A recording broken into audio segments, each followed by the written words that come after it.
नमस्कार दोस्तों, new topic के साथ आज हम हाजिर हैं सिंचाई इरिगेशन।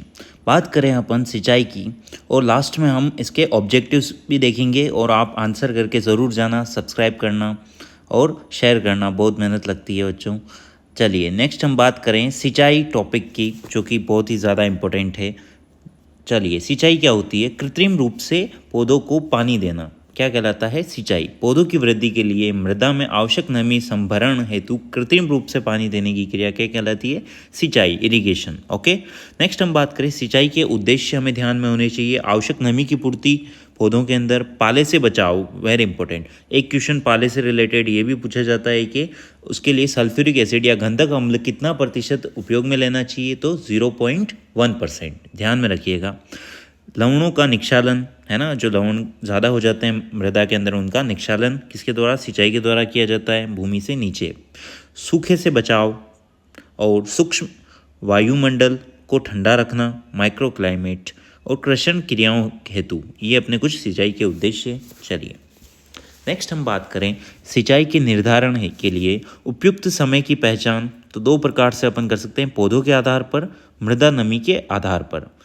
परीक्षा बिंदु की दृष्टि से ध्यान रखना बच्चों, फसल की क्रांतिक अवस्थाएं सिंचाई निर्धारण का सबसे महत्वपूर्ण आधार है। ठीक है, तो क्रांतिक अवस्थाएं हैं वो सिंचाई का निर्धारण सबसे इम्पोर्टेंट क्यों है? तो ध्यान में रखिएगा, क्रांतिक अवस्था पर अगर पौधों को सिंचाई ना की जाए तो उस टाइम पे क्या होता है, उनका जो प्रोडक्शन है, उत्पादन है, वो क्या हो जाएगा? एकदम से डिक्रीज हो जाएगा, बिल्कुल कम हो जाएगा। तो सिंचाई हमें क्रांतिक अवस्थाओं पर करनी ही ज़रूरी है, बहुत ज़रूरी है ना। तो इस वजह से सिंचाई निर्धारण का सबसे महत्वपूर्ण आधार है। बाकी पौधों के आधार पर और मृदा नमी के आधार पर बात करें तो पौधों के आधार पर किस प्रकार से होता है? तो फर्स्ट है बाहरी स्थिति देखकर, है ना, प्रातःकाल या दोपहर के समय पौधों का अवलोकन।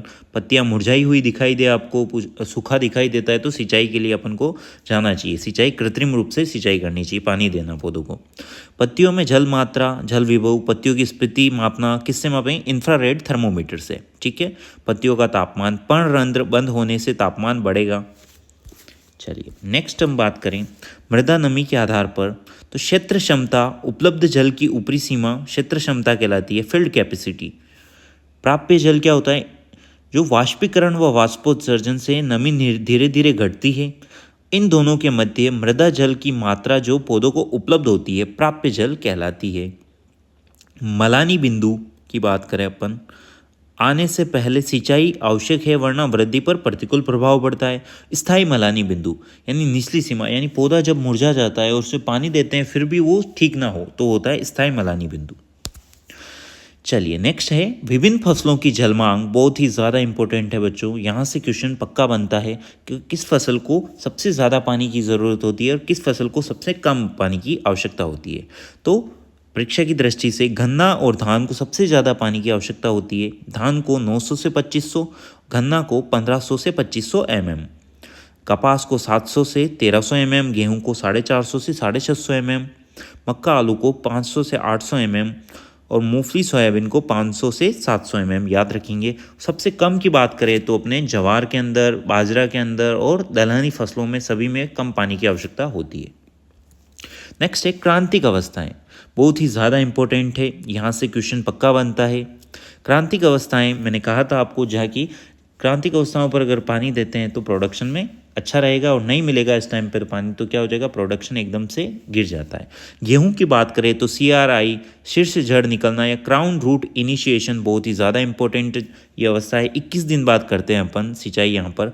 सेकंड है कल्ले फूटना, गांठ अवस्था, बलिया अवस्था, दुधिया अवस्था और पकना, दाना पकना, उस टाइम पर सिंचाई की जाती है। 20-20 दिन के अंतराल पर करते हैं। जौ के अंदर बुआई के 30 दिन बाद, दाने भरते समय। चना, सरसों, अलसी के अंदर फूल आने से पहले, वरना, और मक्का के अंदर नर मंजरी व भुट्टे बनते समय। नर मंजरी पर कहाँ? टेंसल, जो टेंसलिंग स्टेज है वहाँ पर कहाँ, किस में करते हैं? तो मक्का के अंदर। मक्का इंपॉर्टेंट, याद रखेंगे। नेक्स्ट है धान, कल्ले निकलते समय, फूल आने से पहले। सेकंड बात करें अपन नकदी फसलें कौन कौन सी होती है? आलू, गन्ना, कपास, तंबाकू, है ना। आलू के अंदर अंकुरण के समय, कंद बनने का प्रारंभिक समय। गन्ने के अंदर अंकुरण, कल्ले निकलते समय। कपास में डोडे वाली शाखाएं बनते समय।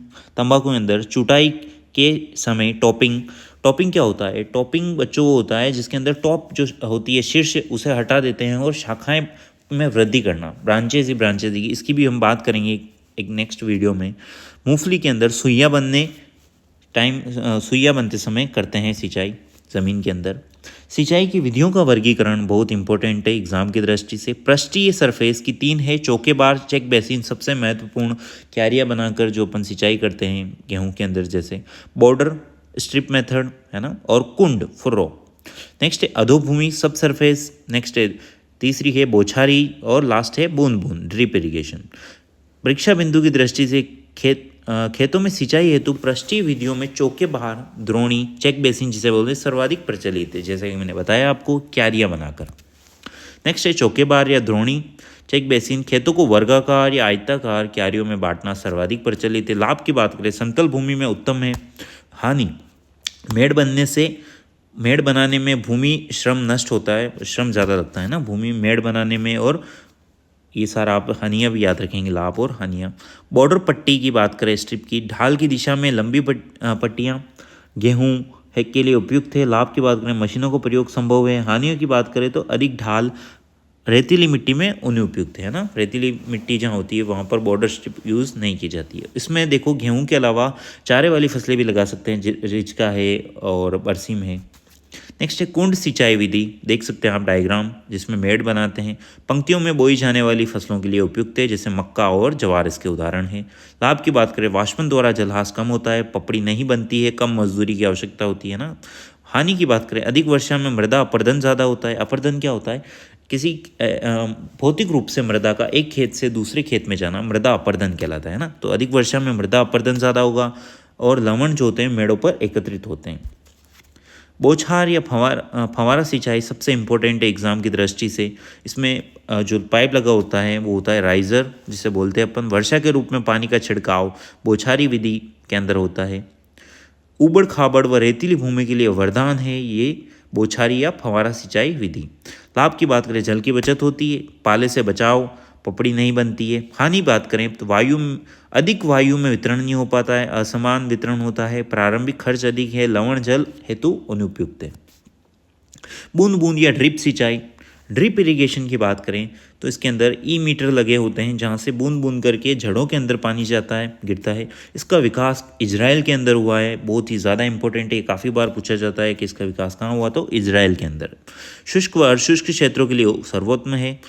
लाभ की बात करें तो सबसे दक्ष विधि है, हाई एफिशिएंट होती है, पानी की भारी बचत होती है, खरपतवार कम होते हैं, उर्वरक भी साथ दे सकते हैं, फर्टिगेशन जिसे कहते हैं अपन।